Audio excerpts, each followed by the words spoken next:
नमस्कार दोस्तों, मैं सुरेंद्र कुमार भारत आपके अपने YouTube चैनल पॉलिटी लाइव में आपके सामने एक और वीडियो लेके पेश हुआ हूँ।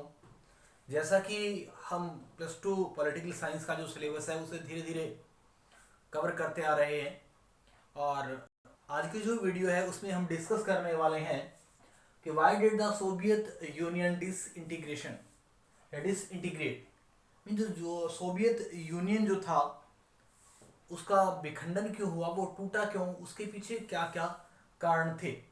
लास्ट की जो वीडियो थी उसमें हमने बात की थी role of the Gorbachev and the reforms या एंड द यूएसएसआर डिसइंटीग्रेशन कि जो गोर्बाचेव थे जो 1985 में as the general secretary of communist party appoint हुए।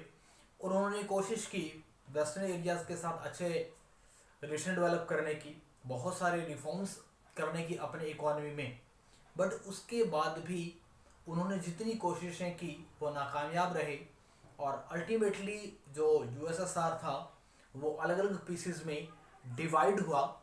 आज हम बात करेंगे कि जो रसिया अलग अलग पार्ट में टूटा वो क्यों टूटा, उसके पीछे रीजन क्या था, वाई। तो ज़्यादा देरी ना करते हुए अब बात करते हैं सबसे पहले डिसइंटीग्रेशन ऑफ यूएसएसआर के बारे में और डिस्कस करते हैं सबसे पहला पॉइंट। आप देख पा रहे हैं बोर्ड को, कोशिश करूंगा कि बीच बीच में आपको मैं सारी इनके बारे में डिटेल्स बताता रहूं। आप एक बार इनको स्क्रीनशॉट कर ले, मैं थोड़ा बोर्ड से साइड हट जाता हूं। उम्मीद करता हूं कि आप सबने स्क्रीनशॉट ले लिया होगा। ये वो कुछ इंपॉर्टेंट पॉइंट्स हैं जो इस बात को प्रूव करेंगे, इस बात को शो करेंगे कि जो यूएसएसआर का डिसइंटीग्रेशन हुआ उसके पीछे मेन कॉजेज क्या थे या मेन कारण क्या थे। क्वेश्चन इस तरीके से बहुत बार पूछा जाता है कि what are the main reason, what are the main causes of the disintegration of USSR. ये सोवियत संघ टूटने के पीछे कौन कौन से मुख्य कारण थे। ये कई बार क्वेश्चन इस तरीके से भी पूछ लिया था कि why did the Soviet union disintegration, कि सोवियत संघ टूटा क्यों। क्वेश्चन किसी भी फॉर्म में आ सकता है, आंसर जो होगा हमारा वो यही होगा। इसको आप चाहे तो आप इनकी हेडिंग बना सकते हैं और चाहे तो आप उनको एज इट इज लिख के इनको पैसेज के अंदर भी आप इनको कन्वर्ट कर सकते हैं। फर्स्ट की बात करें तो internal weaknesses and will of the people. Main जो सोवियत यूनियन था, अगर हम उसकी बात करें तो कोल्ड वॉर के दौरान बहुत सारा पैसा खर्च किया गया वेपन्स के ऊपर, बहुत सारा पैसा खर्च किया गया अपने जो ग्रुप के लोग थे उन्हें खुश करने के लिए। अगर मैं बात करूं सोवियत यूनियन की तो उसमें कुल 15 देश थे और जो सबसे बड़ा हिस्सा था इसके अंदर या सबसे बड़ा जो देश था वो था इसमें रशिया। अब अपने अंडर जितने भी कंट्रीज थे उनको खुश करने के लिए बहुत सारा पैसा उन कंट्रीज को दिया गया। इसके साथ साथ कोल्ड वॉर के कंपटीशन के साथ साथ बहुत सारा खर्च किया गया न्यूक्लियर वेपन्स के ऊपर, अपने आप को सुप्रीम दिखाने के लिए, अपने आप को सुपर पावर दिखाने के लिए। और इसीलिए शायद जो सोवियत यूनियन था उसका जो इंटरनल स्ट्रक्चर था वो धीरे धीरे टूटता चला गया, खत्म होता चला गया। और लोग ये उम्मीद कर रहे थे कि सरकार उनको वो सारी फैसिलिटीज प्रोवाइड करवाए जो कि वेस्टर्न कंट्रीज अपने लोगों को प्रोवाइड करवा पा रहे हैं। लोगों की ऐसी उम्मीद थी, लोगों की ऐसी विश थी, लोग ऐसा मान रहे थे कि जिस तरीके के अधिकार अमेरिका में लोगों को दिए जाते हैं, जिस तरीके के अधिकार यूरोप में लोगों को दिए जाते हैं, जिस तरीके के अधिकार ब्रिटेन में लोगों को दिए जाते हैं, वैसे ही अधिकार, वैसी ही सब फैसिलिटी यूएसएसआरपी के अंदर भी लोगों को प्रोवाइड करवाई जाए। बट ऐसा नहीं हो सका। इंटरनल वीकनेसेस के चलते या इंटरनल क्राइसिस की के चलते जो सोवियत यूनियन था वो अलग अलग पार्ट में डिवाइड हुआ। सेकंड की बात करें हम, economic segregation for many years, कि जब देखिए जो यूएसएसआर था वो लगातार बहुत सारा पैसा खर्च कर रहा था वेपन्स के ऊपर। जब बहुत सारा पैसा खर्च होगा तो ऑब्वियस सी बात है कि उसका जो इकोनॉमिक जो डेवलपमेंट होगा, उसकी ग्रोथ जो होगी वो या तो बहुत स्लो होगी या जब in the shortage of the money so many facilities are not provided by the people। या अगर हम बात करें कि जब पैसा कम होता है तो बहुत सारी ऐसी योजनाएं जो लोगों की भलाई के लिए बनाई जाती हैं वो सारी योजनाएं लागू नहीं की जाती और लोगों की जो विश होती है, लोगों की जो उम्मीद होती है वो टूट जाती है। यहाँ एक बड़ा काम देखने को मिला कि सोवियत यूनियन था, due to the shortage of the money और due to the competition with the USA बहुत सारा पैसा खर्च किया गया न्यूक्लियर वेपन्स के ऊपर। सो जो इसकी इकोनॉमी थी वो स्थिर होती चली गई, रुकती चली गई, उसमें ठहराव आता चला गया, कहीं भी उसकी जो इकोनॉमिक जो ग्रोथ थी वो दिखाई नहीं दी। इसका एक बड़ा रीजन ये भी रहा कि पूरा का पूरा सरकार का जो अटेंशन था वो न्यूक्लियर वेपन्स के ऊपर था और सरकार कहीं भी जो इंडस्ट्रीज थी उन पे इतना ज्यादा ध्यान नहीं दे पाई जितना कि उसे देना चाहिए था। सो एक रीजन ये भी रहा सोवियत यूनियन के टूटने का, उसके अलग अलग पार्ट में डिवाइड होने का। अब नेक्स्ट पॉइंट की बात कर लेते हैं, पॉइंट नंबर 3 कि to maintaining nuclears and military. कि जब देखिए कहीं ना कहीं एक बड़ा कंपटीशन था पूरी दुनिया में, ये शो करना था, ये प्रूव करना था कि आई एम द बेस्ट। सो एक साइड यूएसए था और दूसरी साइड था यूएसएसआर। अब दोनों कहीं ना कहीं लगातार जो वेपन्स थे उनको एक्सप्लोर कर रहे थे, वेपन्स की कलेक्टिंग कर रहे थे और कहीं ना कहीं वो एक दूसरे को ये शो कर रहे थे कि हथियारों की होड़ में वो एक दूसरे से कम नहीं है। कहीं ना कहीं अमेरिका ने तो इस चीज को बड़ा बैलेंस रखा, बट यूएसएसआर इस चीज को बैलेंस नहीं कर पाया।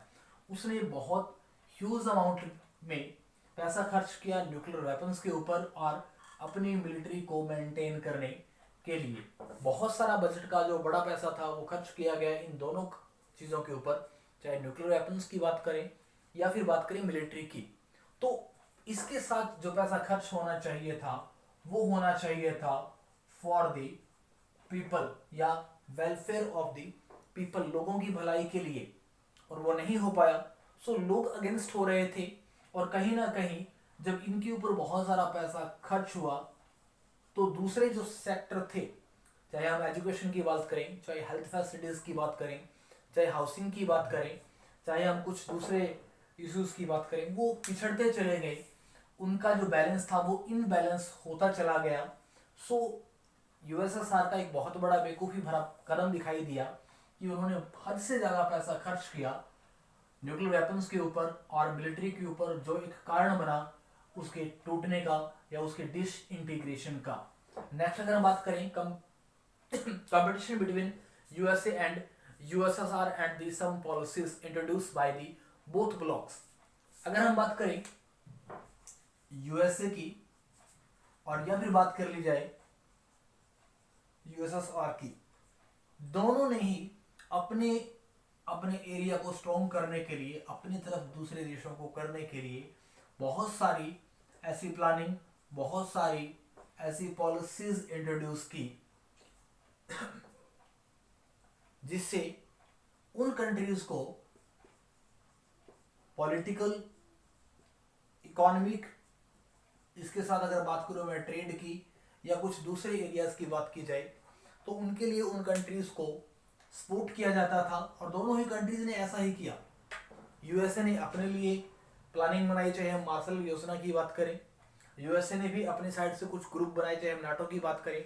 सेम इसी तरीके से भी यहाँ भी चाहे गोर्बाचेव थे, उन्होंने ग्लासनोस्त या पेरेस्ट्रोइका की जो पॉलिसी थी उनको अडॉप्ट किया, चाहे उन्होंने वेस्टर्न कंट्रीज के साथ रिलेशन को लेकर वो लिबरलाइज हुए, उन पॉलिसीज की बात की जाए, या उन्होंने कोशिश की अपने लोगों को ज़्यादा राइट्स देने की, छूट देने की।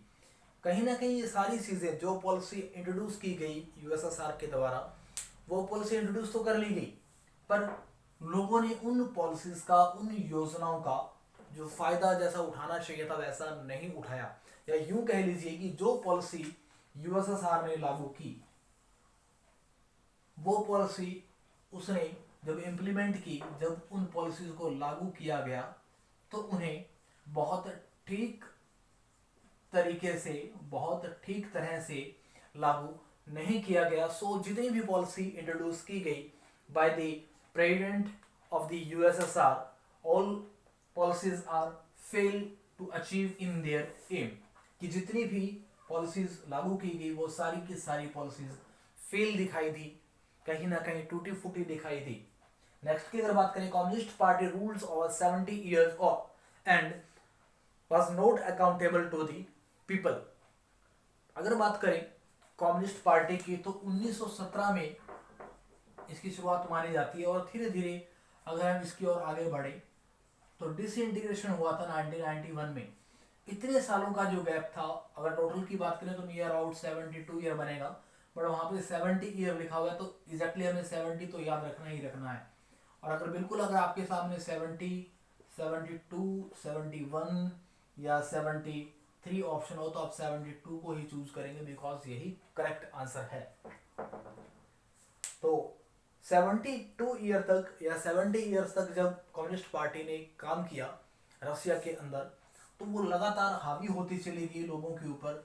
और जब हावी होती चली गई तो जो भी इसके लीडर थे उन्हें ऐसा लगा कि उनके द्वारा जो काम किया गया है वही काम सही है, वही जो डिसीजन ले रहे हैं वही अप्रोप्रिएट डिसीजन है, वही राइट डिसीजन है, और लोगों को बहुत ज़्यादा इन्वॉल्व नहीं किया गया उन सारे डिसीजंस के अंदर। सो धीरे धीरे ये जो कम्युनिस्ट पार्टी थी वो आतताई होने लगी, डिक्टेटर होने लगी, और कोई भी डिसीजन अपनी मर्जी से ले लिया करती थी। लोगों की इन्वॉल्वमेंट इसमें नहीं थी। मीन्स की जो पार्टी थी वो आंसरेबल नहीं थी लोगों के प्रति। जब कोई पार्टी किसी भी काम के लिए लोगों के प्रति रिस्पॉन्सिबल नहीं होती, अकाउंटेबल नहीं होती, तो ऑब्वियस सी बात है लोग उसका विरोध करेंगे। तो लोगों ने क्या किया, जो सोवियत की जो पार्टी थी कम्युनिस्ट पार्टी, उसके ऊपर उंगलियां उठाना शुरू कर दिया, उसके ऊपर प्रश्न चिन्ह लगाने शुरू कर दिए, या कहीं ना कहीं वो उसके खिलाफ होते चले गए। अब देखिए देश में एक ही पार्टी है दैट इज कम्युनिस्ट पार्टी, और उसी के अगेंस्ट लोग हो रहे हैं, तो इट मीन्स सीधा साधा ये दिखाई देने वाली बात है, या एक बात साफ है कि लोग विरोध क्यों करेंगे, क्योंकि उन्हें लगा कि जो पार्टी है वो अप्रोप्रिएट तरीके से काम नहीं कर रही है उन लोगों के लिए, या पार्टी में सुधार होने चाहिए। लोगों ने डिमांड की कि पार्टी में सुधार किए जाएं उसके इंटरनल स्ट्रक्चर के अंदर और उसके डिसीजन मेकिंग पॉलिसीज में, जो कि नहीं हुआ। सो लोग लगातार खिलाफ होते चले गए कम्युनिस्ट पार्टी के। इसके साथ साथ यहाँ हम बात ये भी कर सकते हैं कि बोरिस येल्सिन जो थे वो एज ए हीरो के रूप में सामने आए। उन्होंने कम्युनिस्ट पार्टी की उन सारी कमियों को बताना शुरू किया लोगों को जो उन्हें दिखाई दे रही थी। लोग कहीं ना कहीं कम्युनिस्ट जो येल्सिन थे उसकी लीडरशिप में इकट्ठे होते चले गए, और एक टाइम ऐसा आया कि येल्सिन ने इलेक्शन लड़ा, वो इलेक्शन में जीते भी, और जीतने के बाद में जो कम्युनिस्ट पार्टी थी वो अपनी नियर अबाउट जितनी भी पावर थी वो खो चुकी थी। अब अगर बात करें कि difference among leaders and the peoples right की अगर बात की जाए कम्युनिस्ट पार्टी की, मैं यहाँ सीपी ही लिखूंगा उसे, कम्युनिस्ट पार्टी, या हम बात करें वहां के कॉमन पीपल की, तो मार्कर चेंज करना पड़ेगा, थोड़ा ठीक नहीं चल रहा है। चाहे हम बात करें कॉमन पीपल की, तो दोनों की अधिकारों को जब कंपेयर किया गया, दोनों के राइट्स को जब कंपेयर किया गया, तो कोई भी ऐसा व्यक्ति नहीं था कम्युनिस्ट पार्टी के अंदर जिसको स्पेशल प्रिविलेजेस ना दिए गए हों। कुछ खास तरीके के अधिकार दिए गए थे कम्युनिस्ट पार्टी के लीडर्स को, और लोग जो थे उनको बहुत ज़्यादा फैसिलिटी, बहुत ज़्यादा अधिकार नहीं दिए गए थे। तो लोगों ने डिमांड करना शुरू की कि जो कम्युनिस्ट पार्टी के लीडर हैं उनको बहुत ज़्यादा अधिकार ना दिए जाएं, उनके लिए जो खर्चा आता है, उनकी जो पॉलिसीज है उनको लागू किया जाए। अब कहीं ना कहीं कम्युनिस्ट पार्टी थी वो बहुत हावी हो चुकी थी पूरे सिस्टम पे, इसलिए वो पार्टी के जो लीडर थे वो ये नहीं चाहते थे कि उनकी जो प्रिविलेजेस हैं, उनको जो खास सुविधाएं दी गई हैं, उनमें किसी तरीके की कोई कमी की जाए। तो अब देखिए, अब वो इस पक्ष में नहीं थे और लोग इस बात के अगेंस्ट हुए।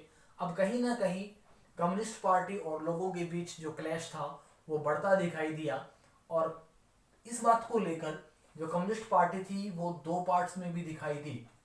कुछ लोगों का मानना था कि यस, लोगों को अधिकार दिए जाएं, लोगों को फैसिलिटी दी जाए, बट कुछ लोगों का मानना था कि नहीं, अगर लोगों को अधिकार दे दिए गए तो फिर उन लीडर्स को कौन पूछेगा जो इतने टाइम से रशिया के ऊपर अपना कंट्रोल बनाए हुए हैं। एक बड़ा रीजन रहा, एक बड़ा कारण रहा रशिया के टूटने का कि लोगों को वो सुविधाएं नहीं दी गई जो कि उनकी ज़रूरत थी, या बहुत ज़्यादा खर्चा किया जो कम्युनिस्ट पार्टी के लीडर थे उन्होंने।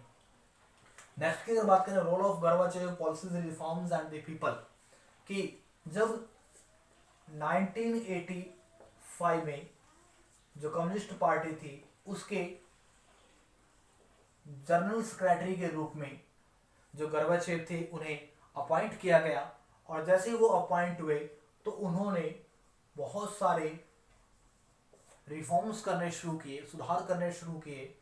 अब देखिए उन्होंने सुधार किए, हालांकि जितने सुधार किए गए बाय द गोर्बाचेव उनकी डायरेक्शन ठीक थी, उनके द्वारा किए गए सुधार बहुत अच्छे थे, बट इन सुधारों की बहुत ज़्यादा वैल्यू नहीं आंकी गई लोगों के द्वारा। रीज़न था उसके पीछे कि कहीं ना कहीं जो लोग थे उनका ऐसा मानना था कि यूएसए या जो वेस्टर्न कंट्रीज हैं, जो वेस्ट में जितने देश पड़ते हैं उन कंट्रीज के साथ अगर हम कंपेयर करें यूएसएसआर को, तो यूएसएसआर की जो ग्रोथ थी, the growth of the USSR is very less than the western countries. लोगों को ये दिखाई दे रहा था साफ तौर पे कि जितना विकास वेस्टर्न कंट्रीज में हो रहा है, चाहे ब्रिटेन यूएसए की बात करें, उतना विकास नहीं हो पा रहा यूएसएसआर में। लोगों का एक दूसरा ओपिनियन ये भी था कि बहुत तेजी से यूएसए और वेस्टर्न कंट्रीज अपने आप को इम्प्रूव कर रहे हैं, डेवलप कर रहे हैं, बट जो रशिया है वो अपने आप को बहुत जल्दी डेवलप नहीं कर पा रहा। तो इसलिए भी लोगों ने लगातार डिमांड की कि कुछ और तरीके की जो पॉलिसीज हैं उनको इंट्रोड्यूस किया जाए। कोशिश तो की गोर्बाचेव ने सुधारों को लागू करने की, और सुधार लागू किए भी, और सुधार हो भी रहे थे, बट लोगों को लग रहा था कि जो सुधार किए जा रहे हैं वो पर्याप्त नहीं है, वो सफिशिएंट नहीं है। So people criticise the policies of the Gorbachev, and one person is more, that is Boris Yeltsin, also criticized the old policies that is started by the Gorbachev. Next point की बात करें, feeling of nationalism, Estonia, Latvia and the Lithuania. अगर हम बात करें, USSR था वो total 15 का एक ग्रुप था, और इसके अंदर जो भी देश थे उनमें बहुत सारे कंट्रीज थे। अगर हम बात करें इस्टोनिया की, लताविया की या लुथियाना की, तो इन कंट्रीज के अंदर जो यहाँ के लोग थे उन्होंने दुनिया के अलग अलग कंट्री को ऑब्जर्व किया, और उन्होंने ये पाया कि जैसे जैसे कंट्री आज़ाद हो रहे हैं वो अपने इंटरनल और एक्सटर्नल मामलों में काफ़ी ज़्यादा अच्छे हैं, और उन्होंने अपनी डेवलपमेंट अच्छी की है। उन्होंने डिमांड करना शुरू कर दी कि उनको फ्री कर दिया जाए या उनको फ्रीडम प्रोवाइड कर दी जाए। वो नहीं रहना चाहते जो यूएसएसआर जो संगठन था उसके साथ। लगातार ये डिमांड बढ़ती चली गई, लोगों के बीच जो फीलिंग ऑफ नेशनलिज्म थी वो लगातार बढ़ती चली गई। धीरे धीरे जो 15 ग्रुप का ये जो स्ट्रॉन्ग एक ग्रुप था वो धीरे धीरे टूटने लगा, कमज़ोर होने लगा, और इसी तरीके से ये demands for freedom Ukraine and Georgia, इसके साथ साथ इन तीनों कंट्रीज को अगर हम छोड़ दें तो यूक्रेन, जॉर्जिया, बेलारूस, रसिया जैसे देशों ने भी क्या करना शुरू कर दिया, डिमांड करना शुरू कर दिया और ज़्यादा राइट्स की, और ज़्यादा फ्रीडम की, और ज़्यादा इकोनॉमिक डेवलपमेंट के। अब ऐसा नहीं हो पा रहा था, और इन सब कारणों के चलते जो रसिया था वो लगातार कमज़ोर होता चला गया। कहीं ना कहीं वो अमेरिका के साथ जो कंपटीशन था उसकी दौड़ में कमज़ोर दिखाई दिया। कहीं ना कहीं वो अपने आप को ये प्रूव नहीं कर पाया कि वो दुनिया की सर्वशक्तिमान ताकत है, या कहीं ना कहीं वो ये शो नहीं कर पाया कि USSR is the most powerful country in the world. America ने इस चीज़ में बाजी मारी, और धीरे धीरे जो चीज़ें थी वो बहुत ज़्यादा ख़राब होती चली गई यूएसएसआर के ग्रुप में। और एक टाइम ऐसा आया कि जब जो गोर्बाचेव थे उन्होंने अपना रिज़ाइन दिया, और रिज़ाइन देने के बाद में ये डिक्लेयर कर दिया गया कि ऑन द डेट ऑफ 25 दिसंबर 1991 को जो यूएसएसआर है वो डिसइंटीग्रेट हो जाएगा, टूट जाएगा, और इस डेट को जो यूएसएसआर था वो टोटली ब्रेक डाउन हो गया, टूट गया अलग अलग पीसीज में। इसके बाद में जो यूएसएसआर का 15 का जो ग्रुप था उसमें सबसे बड़ा जो स्टेट सामने आया दैट इज रशिया, और रशिया को ही एक उत्तराधिकारी के रूप में स्वीकार किया गया यूएसएसआर के। रशिया ने ही वो सारी इंटरनेशनल ट्रीटीज साइन की जो अलग अलग कंट्रीज के साथ की गई। रशिया को ही यूएनओ के अंदर परमानेंट जो सीट थी वो दी गई। तो ये कुछ इंपॉर्टेंट फैक्ट थे about the disintegration of the USSR. दोस्तों आज की वीडियो आपको कैसी लगी, इसे लाइक करना, कमेंट करना और शेयर करना ना भूलें। जय हिंद, जय भारत।